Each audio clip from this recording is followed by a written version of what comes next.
Welcome back. Temptations. I Can't Get Next to You. That probably is my favorite Temptations song. That's got it all. And man, oh man, when they were in their prime and they were doing their dance to that, their choreographed dance moves, it was the best. Joey Slattery, that was way before your time, however. It's a little before my time, Paul. A lot before your time. Welcome, Joey, to the to Hoop City Deep Dive. I'm so pleased that you're going to be with us. And somebody came up to me and said, you have Joey Slattery on, like he's from Winnipeg. What are you doing? And I said, you wait, you will eat those words. This is one of my favorite people who knows the game inside and out. And I'm just so excited to have you here. Thanks so much for making time, because I know it's a busy time. You're probably down at the shoot-around of the Sea Bears right now.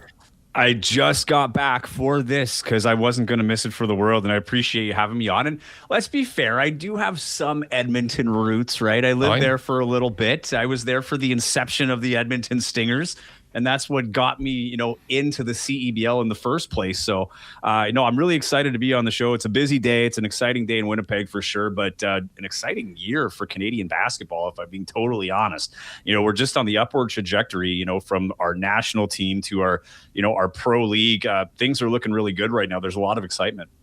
Well, a lot of excitement. And before we go into the specifics, I had this a little further down in my list of topics to talk about, Joey. But let's talk about realistically one of the exciting announcements, although we have really no idea what this means. But I think it bears out the point you make about Canadian basketball being at an inflection point, if you will. But that Mark Cuban is now a part owner of a CEBL franchise in Brampton. Like, I saw that, and I think a lot of people thought, that's got to be AI. There's no way Mark Cuban's going to be involved in the CBL. But it's true. I think we were all like that a little bit, Paul. I'll be totally honest. I mean, I like to think I'm pretty connected with the league. I didn't know anything about this. They slipped it by you. Right, as it was a shock to everybody. Twofold on this.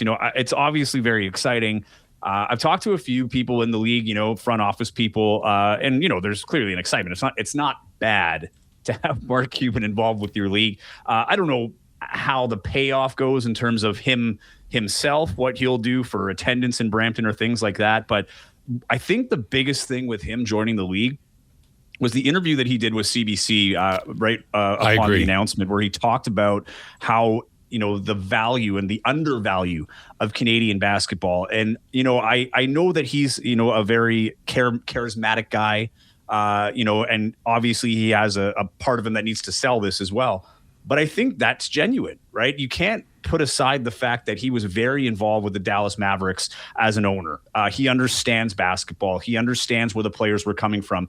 I mean, the best of his teams were headlined by Steve Nash and Dirk Nowitzki, right? He's very aware of international basketball. And I think where that comes in handy is just the validation of everything is on the right path here.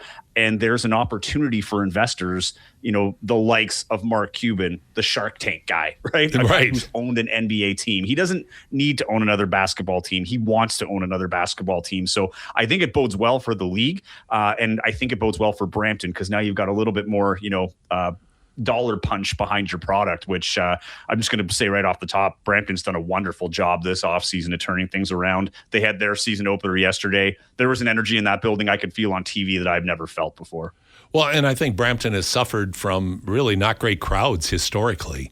And so it's been a struggle. Yeah, it's been a struggle. And I mean, it's always interesting when you deal with minor league basketball, especially when you're in a major market like Toronto, because you have so many other things to do in a variety of sports, not just basketball. But when you're the home of the Raptors and 905s, now you got the WNBA there, and now the CEBL is trying to find its place in the ecosystem there.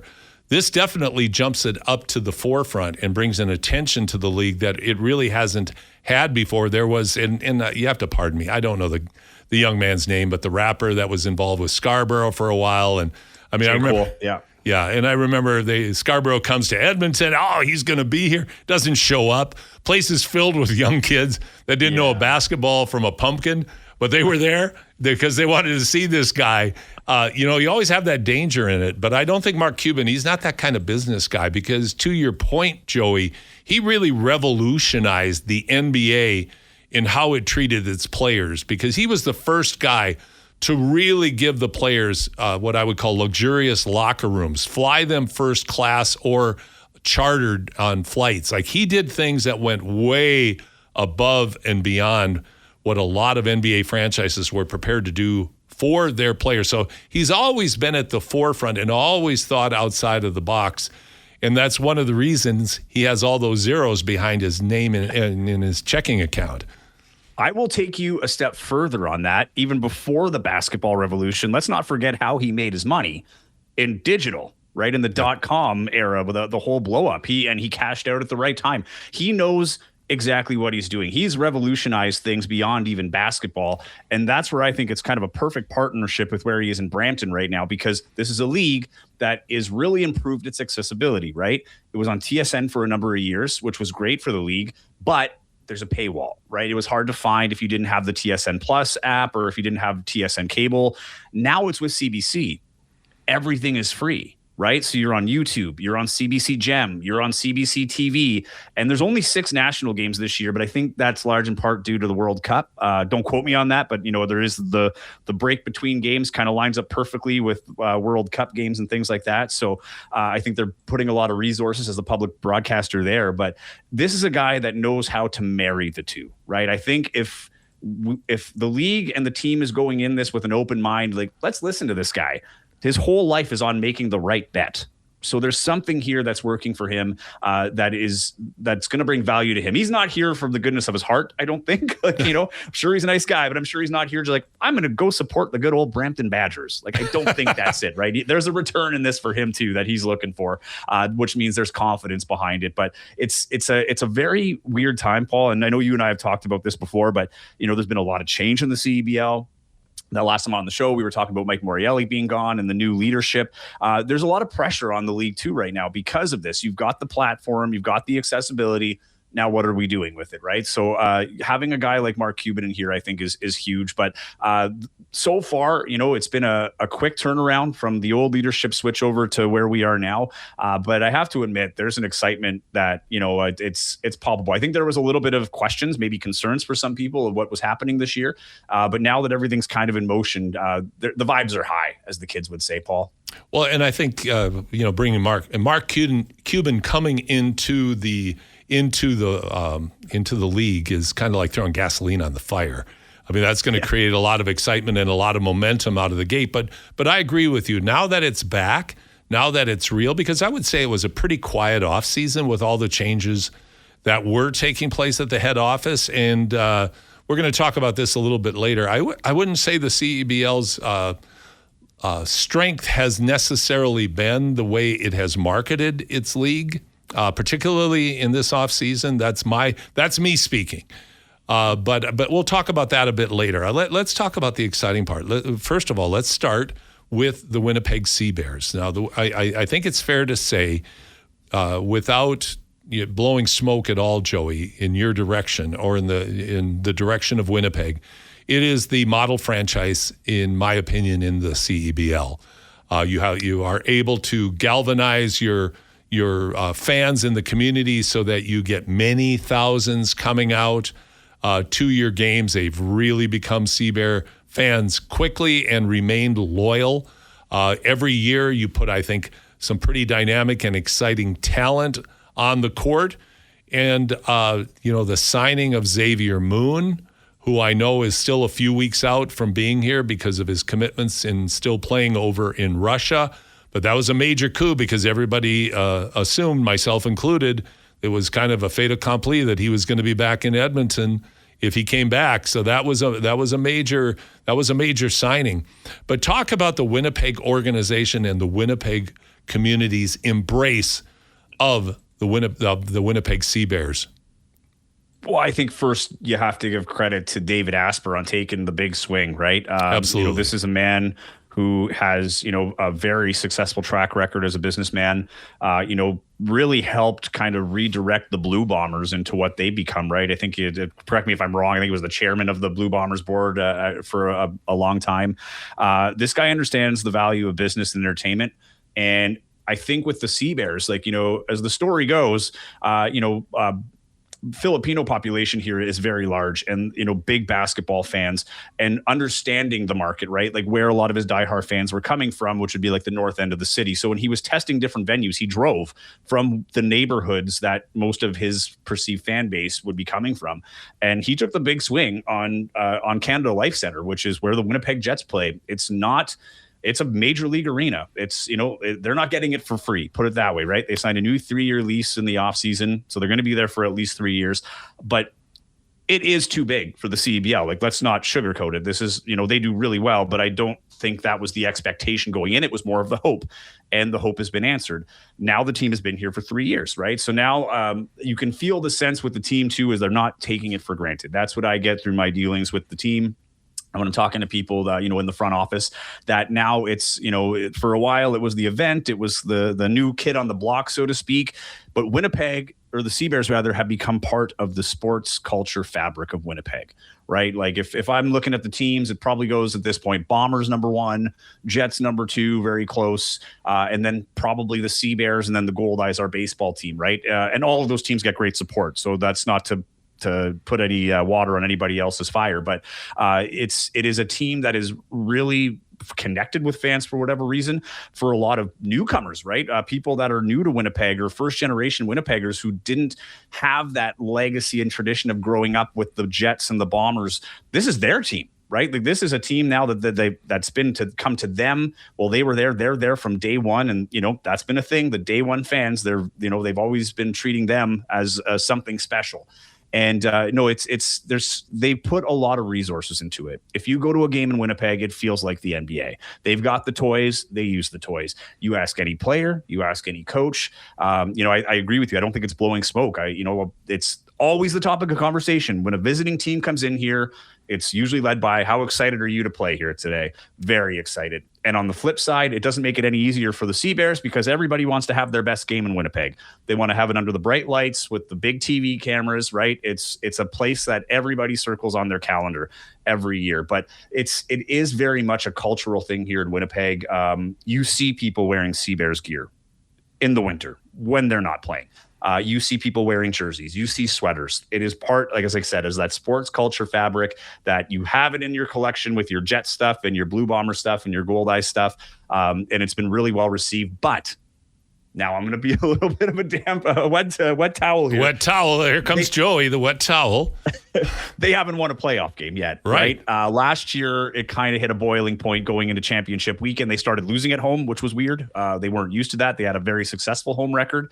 Last year, we saw the other teams performing better here at Canada Life Center. You saw the fire Mike Taylor signs, who was the head coach, who eventually did get let go in the offseason.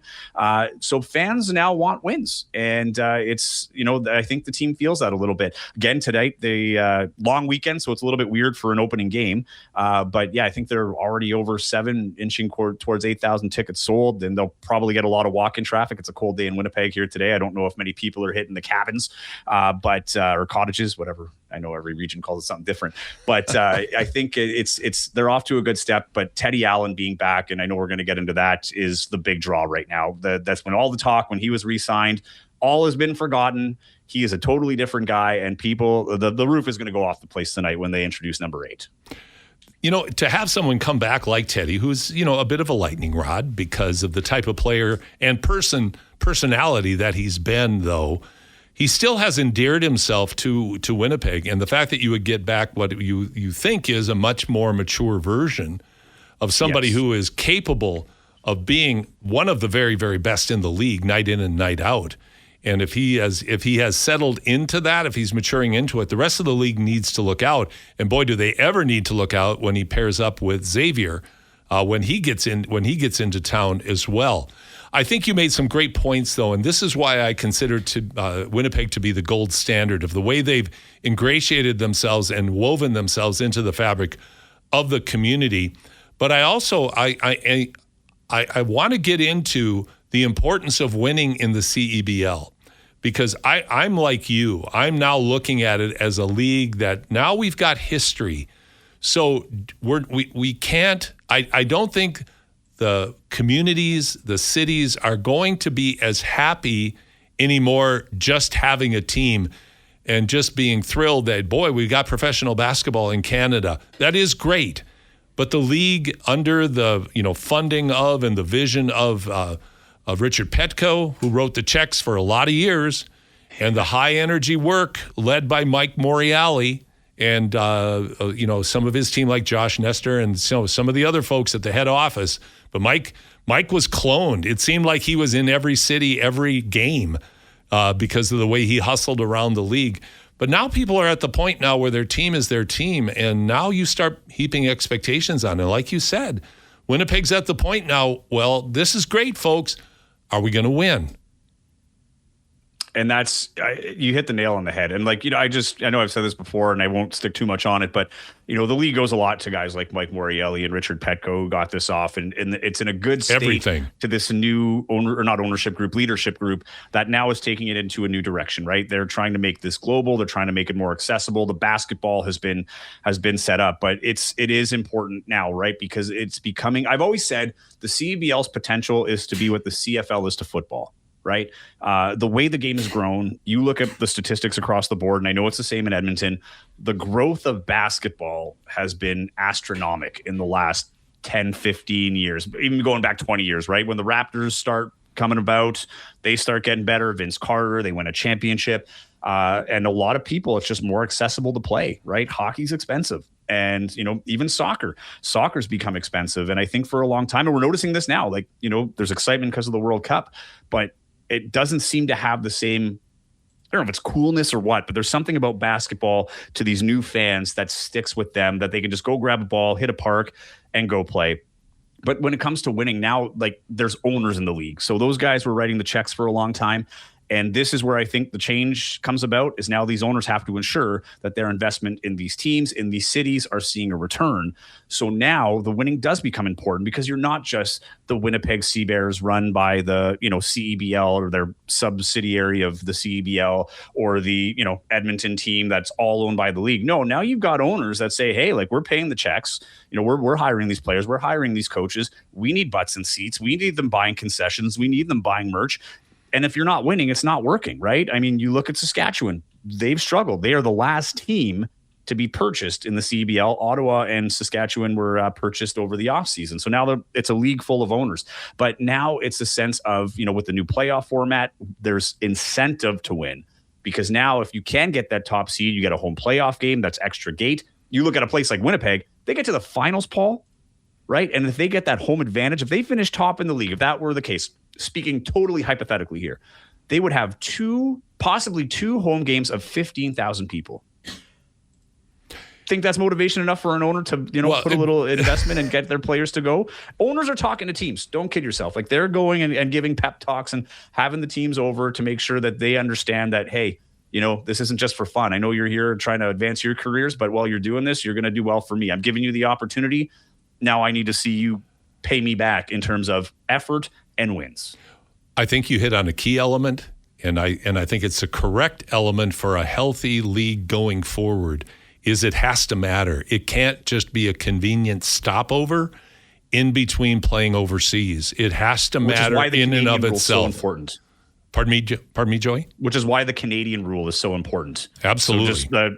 So to listeners that don't know, there's a Canadian rule, kind of like the CFL. There needs to be 2 Canadians on the floor at all time, and you can only have 5 imports dressed, 6 altogether. So there's a limit on how many people outside of Canada you can have. And sorry to cut you off, Paul. I think you're hitting it on the head, and I want to say it before I forget.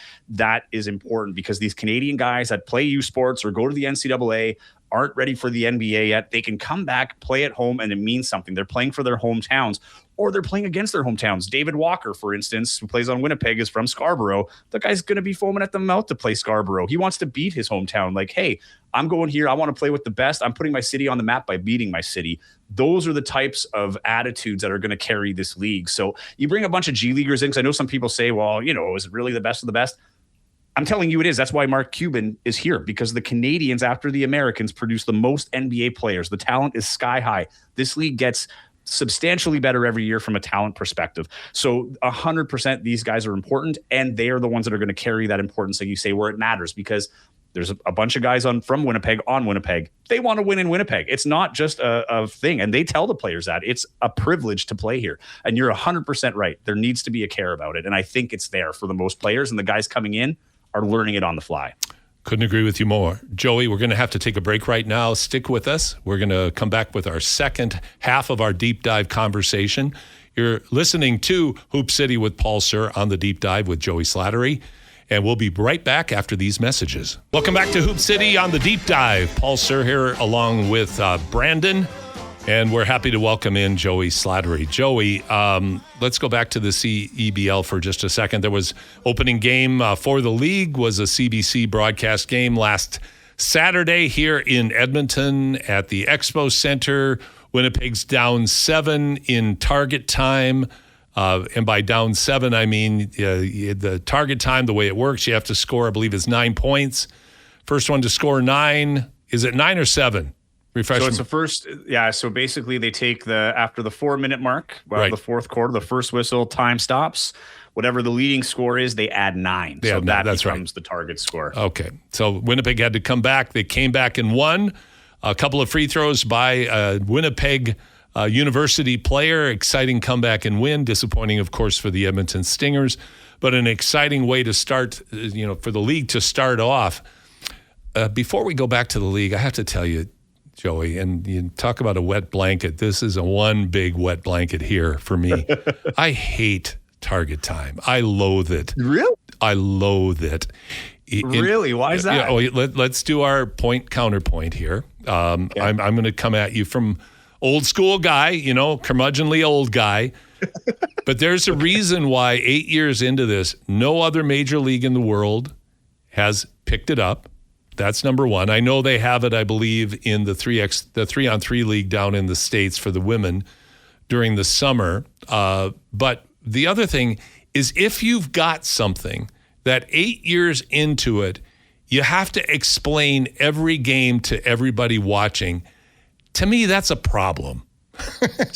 So I would just rather play the FIBA game myself. I prefer that. If it's an overtime, I know it started originally because TSN, wanted to have it be reliable for broadcast and blah, blah, blah.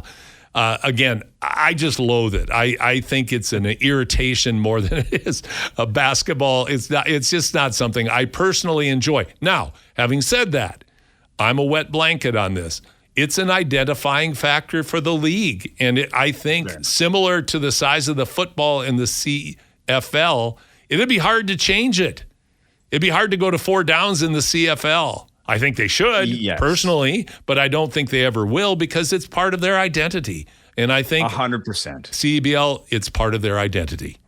So here's where I'll counter that. So sure. There's the TBT League, the basketball tournament, which is a huge viral thing every year. They go by the target score. You're right, though, the women's 3x3.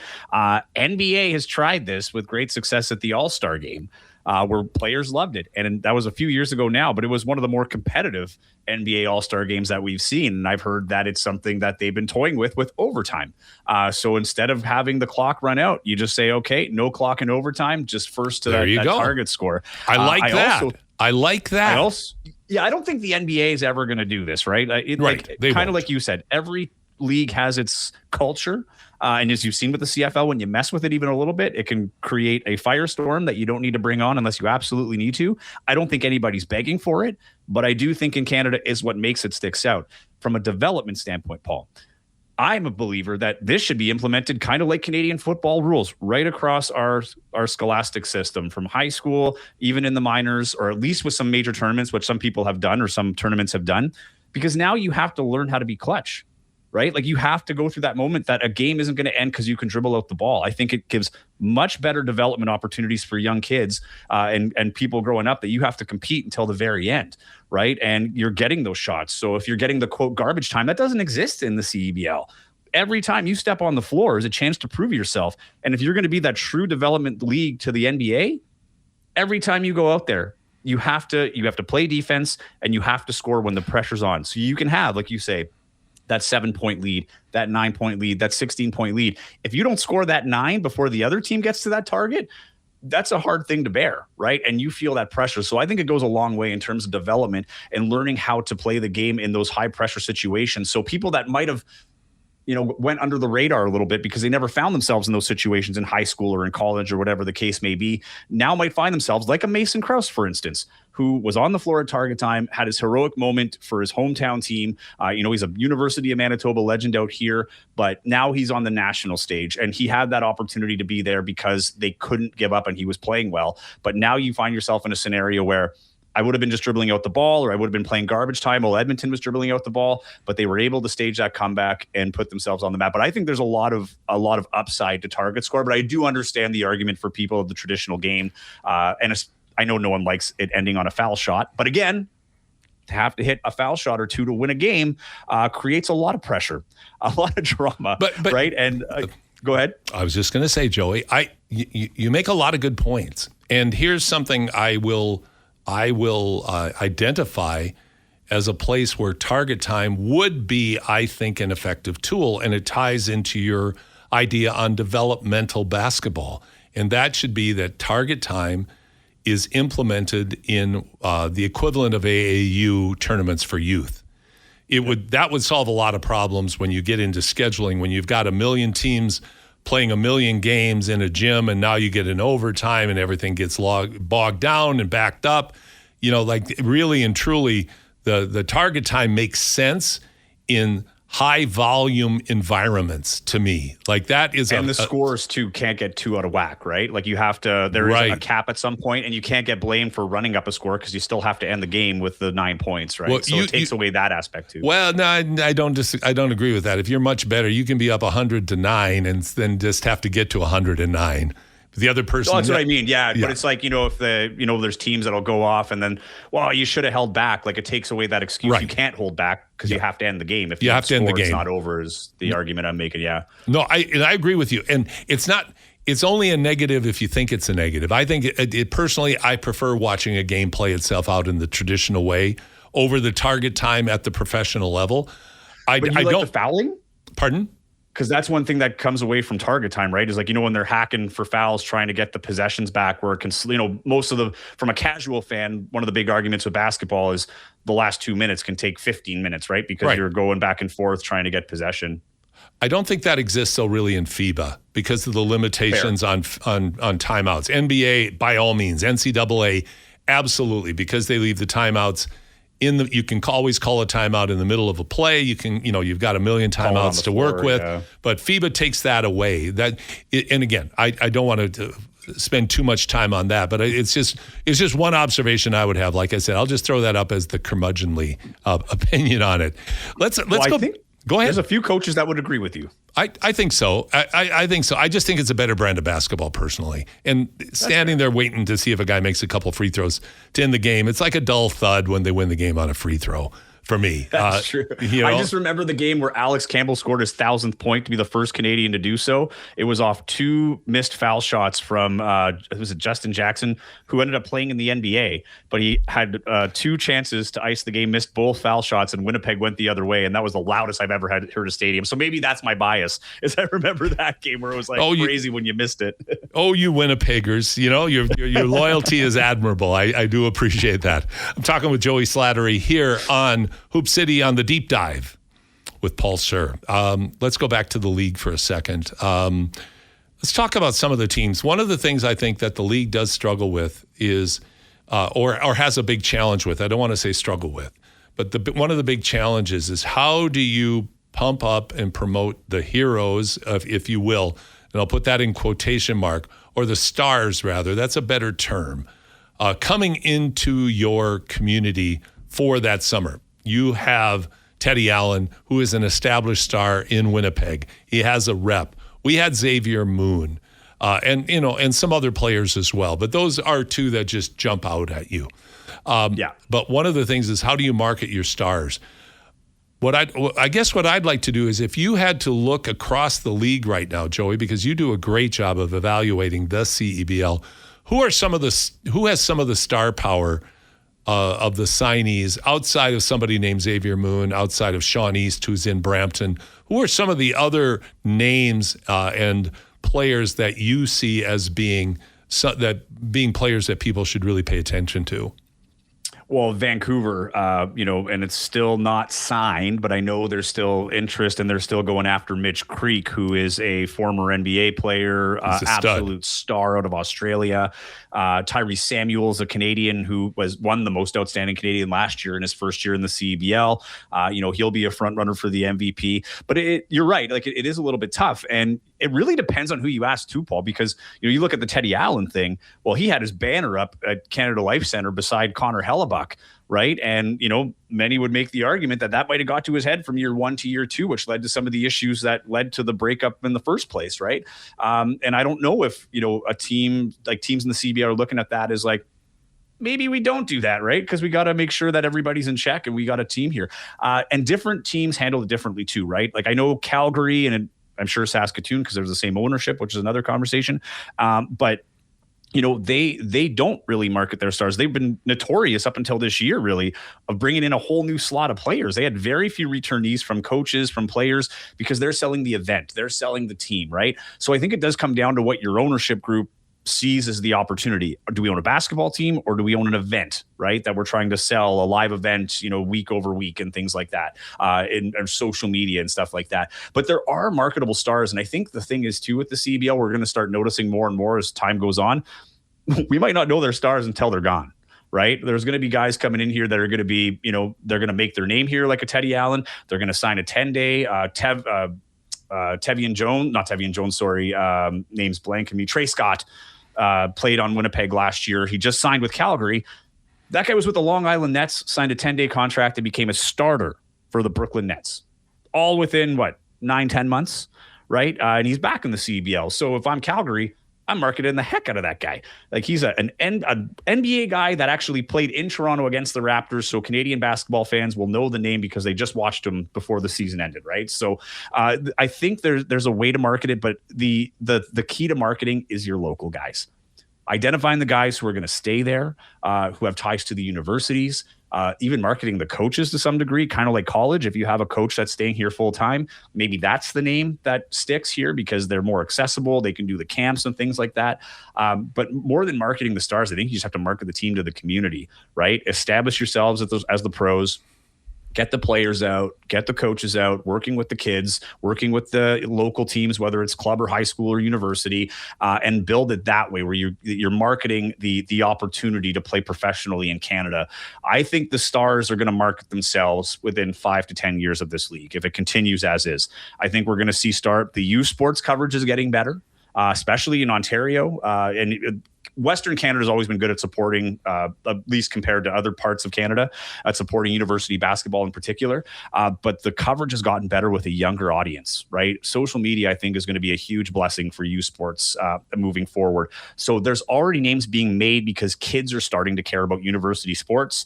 They naturally go into the CEBL through the draft and the development. So I think what we're going to start seeing, like a Simon Hildebrandt in Winnipeg, might not be a familiar name in Edmonton. In Winnipeg, he's a household name because Absolutely. He played at the University of Manitoba. He came in as a development player. He played well with the Winnipeg Sea Bears, the local team. Went off to the NCAA, had his March Madness fun. Now he's back, and people couldn't be more excited about it. He is a star here. He will be marketed forever until he does not want to play or cannot play in the CBL anymore. So I think that's the key, is really kind of trying to elevate youth sports. If I'm the CBL, I'm trying to elevate the youth sports and even the CCAA as best I can in the off season. Try to get those players out so then when you have your signing day, which used to be a draft, the names are already familiar. I think there's, Persevere's an account, a social media account that does great work. There's a few scattered around. I don't want to name them because there's too many and I'll forget some. But I think the younger audience, younger than you and I, Paul, that are going to carry this next because there's a real desire for Canadian right now and consuming Canadian. So if you have the top players outside of the U.S. playing here, being developed here, and playing some of their pro here at the very least, that's going to do wonders. I agree, and I think you summarized it very, very well, and I think you named some of the keys. I'm going to throw something at you again as a bit of a consideration. You bring in a local coach in Winnipeg who's sticking around. We have one locally here. What if they don't succeed? Now, what we talk about the pressure is on for wins. One of the difficulties or one of the challenges is if you keep local talent here and they're attached into the community, and they don't meet expectations, that becomes a little bit more awkward when you have to make decisions. Now, having said that, this is after all a business. This is after all a professional league. Stuff happens, and it may happen at some point. But there's also, that has to be clearly defined by the ownership about what their expectations are out of their program in terms of not just how they connect to the community, but how they perform on the court. And I wish I had the quote, but when they announced they were moving from Mike Taylor and making their coaching search, David Asper, the owner, said something is we need the prairie grit and dirt and the fingertips and the, whatever heartland heart or some great poetic thing about the prairies and what they wanted to reflect their team. But that's what it is. It's a reflection of the team, right? Absolutely. And you look at Winnipeg's coaching staff, it's all U Sports guys and CCAA guys. Two of them are from Brandon, Mike Rainbow, the head coach, and Jeremy Wallinga, one of the assistants who coaches in Fort McMurray, actually, at Keano College in the winter season. But you're 100% right, but put it this way. If it were the Edmonton Oilers and an Edmontonian was a head coach and you didn't make the playoffs, if Chris Knobloch was an Edmontonian, and maybe that's not a good example because I know there's a little bit of no, it's okay. It's okay. Some don't, but let's just say they were, Paul Coffey. Let's say Paul Coffey's the head coach, great Edmonton Oiler. Right? Yeah. So, he's in the city, he's from the city, but you're still not bigger than the team, right? And I think that going in. I think Mike Rainbow knows that if this doesn't work out, it might not. I think that's probably why he didn't leave the University of Winnipeg. Right. He's still the head coach there. So it's 100% something to think about, but I think that's more on the coach accepting the job. Are you willing to live with the lack of success and how that's going to affect your life in the city moving forward? These are all competitors. It is pro sports, right? 100%. And I think everybody knows once you get to the pro realm, it is a little bit more cutthroat. It's not as cushy as a U Sports job in the sense that, it's easier to lose your job based on success and lack of success. But I think that that going in, and I would at least hope I'm not privy to those conversations, but I would hope that is something that's discussed and put forward from an ownership group so that there's no surprises when it's all said and done. It happened with Mike Taylor. Mike Taylor knew at that third year that they were likely going to go another way. He was hoping they would change their mind, but they didn't, right? I think that decision was made even before the season started last year, that Mike Taylor was probably on his last legs in Winnipeg, because he did what he had to do. There was a mandate for him. He hit it out of the park. One of the best coaches you could have from a community standpoint in terms of selling the product. But now they need some local identification through Mike Rainbow, a well-respected coach across the country. And a lot of people know him here. They're rooting for him. They want him to succeed. Don't get me wrong. But 100%, you give him 2 years down the road and they've got 7 wins combined, you will hear the boo birds and you will see the signs in Winnipeg for sure. Interesting. It's an interesting time, and it's a transformative time in the league, like you talked about so well, Joey. Is the new management, which is really, I think, still getting its legs, still figuring out what it is supposed to be. The league now has evolved into where you've got some new ownership. You mentioned before, Saskatchewan's team is owned by the Calgary Group, so you've got dual ownership there. That's controversy. So I'm going to give you a buy or sell question. The name Mamba, buy or sell? Sell. Terrible name. Yeah. It's past that for sure. I was seeing him out there today, and the funny thing is, I'm at their shoot around, and their shoot around stuff is the Rattlers colors. So I was kind of laughing to myself. I'm like, okay, we're kind of caught between two worlds here. Yep. I think with the Mamba, if I'm being totally honest, I don't know if it's as much that I'm against the name Mamba. It's just that there's no admission that it has anything to do with Kobe. No one ever said the word Mamba until he had the Black Mamba mentality and marketed it to, the nth degree. Totally agree. But it's just this unwillingness to just admit, it's our little way of acknowledging Kobe Bryant. It's called Mamba for a reason, not Mambas. I'm pretty sure that was the name of Kobe's, youth team that he had with his daughter.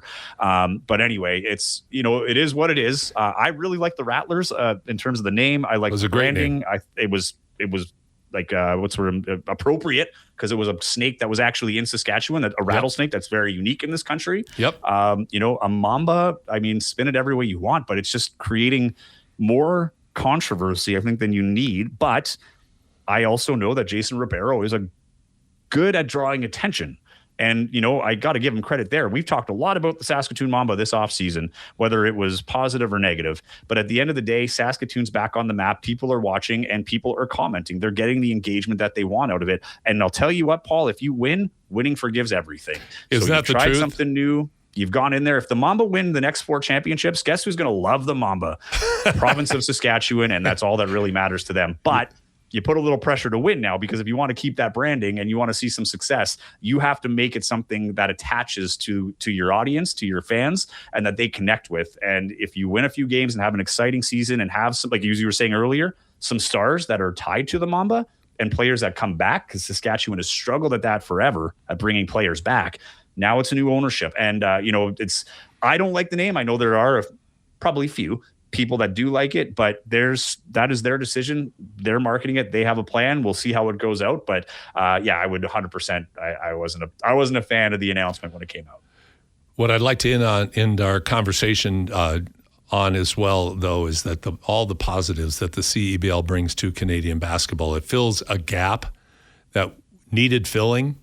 And tip my hat to the visionaries who put their money where their mouth was, and they made this league possible, and now they've transitioned into an individual ownership league, and you have owners like the Aspers that are making such a difference. And good on Winnipeg for what you have built there. You really are the beacon in the league. I mean, Edmonton's got a real nice franchise here too. We've got a good thing going in this city.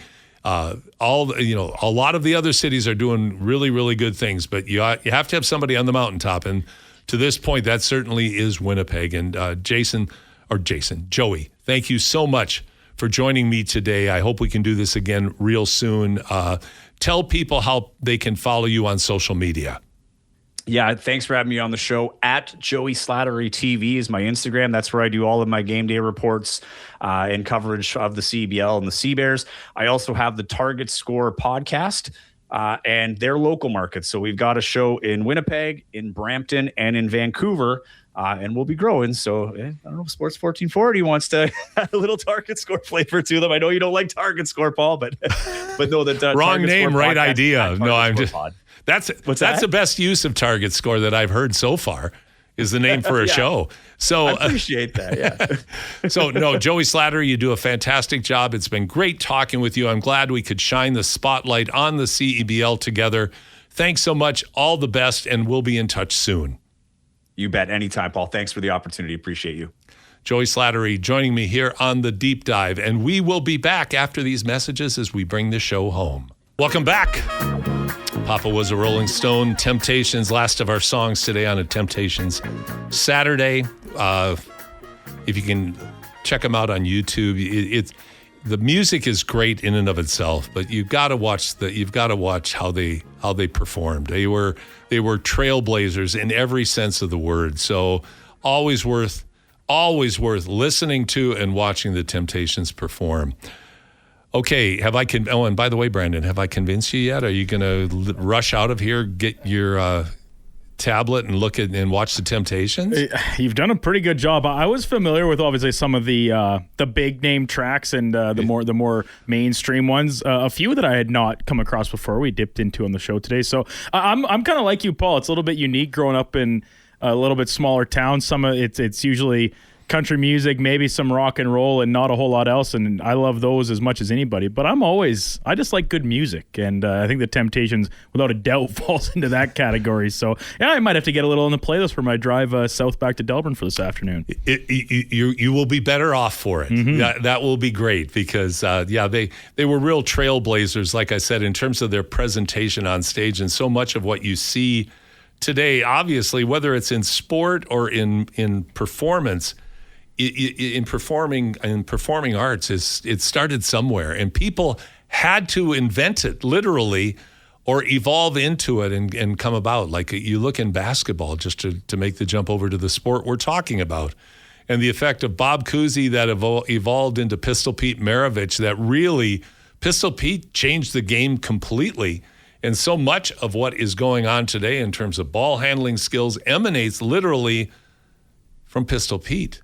Connie Hawkins, Gus Johnson evolves into Connie Hawkins, evolves into Dr. J, evolves into Michael Jordan. There are these transcendent players. And what I think is great, Brandon, we're witnessing a couple of them right now in Wemby. And we're in Wemby at his size and with his skill set, and Cooper Flagg coming in as a 19-year-old and being able to do all that he does, and Con Kneppel doing all that he does. Dylan Harper, my gosh, when you were watching the San Antonio Spurs play and watching Dylan Harper play, and you say, that guy's 20? Everybody on the Spurs lineup last night, there was one time when everybody on the Spurs lineup was under 22 years of age. It's incredible how good players are becoming. There are issues, though, that come up on occasion, and I think something that permeates all sports right now was had a spotlight shown upon it this last week in Edmonton, when the Edmonton Youth Basketball Association actually put out a video. Jay Willett, the longtime president of EYBA, put a video out talking about the problems that they're having with behaviors at games, and this is from both players and from parents. And the number of suspensions that they've had in youth basketball games of both parents and players that are going way up. And basically what Jay was doing was petitioning with people to tame their behavior down, take it down a notch. And I would throw my voice into that, because we saw it when I was executive director over at the Alberta Basketball Association, and we would run our youth provincial championships. And the number of parents that would be freaking out on the sideline, literally for what we used to call mini boys, which is under 11, mini boys and mini girls, and having parents freaking out on officials. And, some of it's inexperience. It's the first time you've seen your son or daughter play in a pressure-packed event. But we really do, across all the sports, have a problem with parents getting carried away in situations that, you know what, folks, it isn't that big a deal. What seems like it's the end of the world right now, and I know as a parent I overreacted, so I'm speaking with some humility here, because there were times when I overreacted on the sidelines. So I know what it's like, but I look back and go, my gosh, what was I thinking? So I would try to get in front of this by saying, folks, it just isn't that important. Support your kid and respect the fact that officials are out there and they have a tough job. So freaking out really doesn't do any good, and it sets a terrible example for your children. So I wish EYBA success. The Stingers play tonight at 7 o'clock, I believe, over at the Expo Center. It'll be on CBC Gem, hosted by our good friend Doug McLean, along with Mark Majot on the sideline and Dave Drabiak doing the color. Head on over and watch the Stingers play live or on CBC Gem. At this time every week, we play this song. It's called David's Song, written and performed by my son Ben with his band Worst Days Down. It was a tribute to a young man, David Finkelman, who was a dear friend of our family, who was tragically killed in a car accident when a careless driver struck him at a street corner. We lost our son Ben just over 3 years ago as he battled trauma and addiction and mental health issues. And I say that not to focus on the sadness, that's for us to live with, but rather on what we can take from the lives of these tremendous young men who were so concerned about others. And my son Ben in particular, that I know firsthand how he treated people with kindness, particularly people that were having a real tough time in life. And let's think the best of each other. Let's be kind to our brothers and sisters. We can't walk a mile in their shoes. And so make sure you're kind and think the best, act the best. And for goodness sakes, for the people in your life that you love, make sure you not only tell them that, but show them that you love them as well. Those are the most precious commodities, and they'll mean the most to you as your life goes on. Brandon, it has been an absolute pleasure to work with you today. Thank you so much. No, thank you, Paul. Pleasure's all mine. Glad to be here. It was a great show. Thanks to our guests, Jacob Ochecki and Joey Slattery. We look forward to being back with you next week. So have a great week on and off the court. Be safe. And you have been listening to Hoop City with Paul Sir along with Brandon Douglas on your sports leader, Sports 1440.